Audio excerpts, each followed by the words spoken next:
I'm Jason, the old sneaker guy that don't know shit about sneakers. So, last time we went over a couple of my first purchases and my journey into the sneaker world, going down the rabbit hole. So, for about 6 months I studied sneakers. I looked at sneakers, saw all the crazy prices for the Yeezys, the Red Octobers, started to covet my favorite shoes, which would be anything purple. Purple is my favorite color. So I typed in purple Nike, and the first thing that popped up was the purple lobster. Fell in love with the shoe immediately.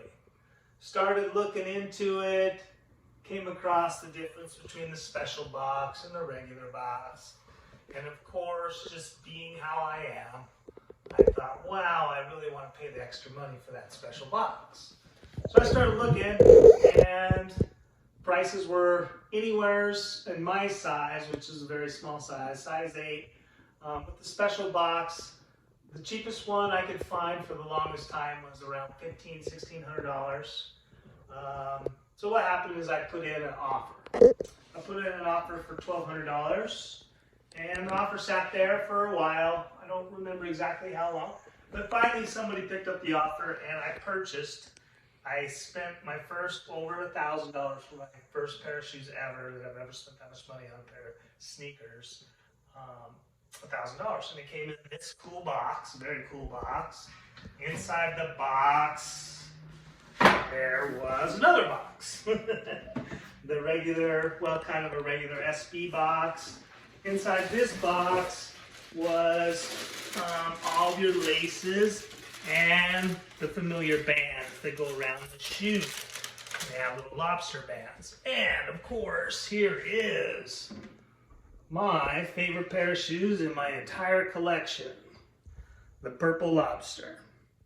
This is a dead stock shoe. It's never been worn. It does have another one of the bands. Of course, I took the bands off, but typically they are worn like this on the shoe. But most collectors don't leave them on because they cause indentations on the shoe, discolorment and whatever. So I just leave the band inside. Really cool picnic table, checkerboard kind of. Super cool. And then the SB always has a big fat tongue. Love that about the skate shoe. Man, I just love this shoe. This is my favorite shoe. This shoe has gone up since I purchased it. I've been offered as high as $2,000 for this pair of shoes. I chose not to sell them, even though I could have made a substantial profit on them, just because, A, it's a lobster. The shoe will probably just continue to go up.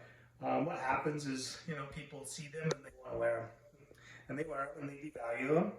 And then there becomes less and less dead stock shoes out there. And that's how they really go up in value. At least that's my opinion at how it happens. Not sure that's correct. Like I said, I don't know shit about sneakers. But I wanted to share that pair of shoes with you guys. It's my favorite pair. It was about the 5th or 6th pair of shoes that I bought, and it was definitely a leap of faith when I spent $1,200 on a pair of sneakers that only retailed, I think, for $120 when they first came out. So anyways, thanks for joining me.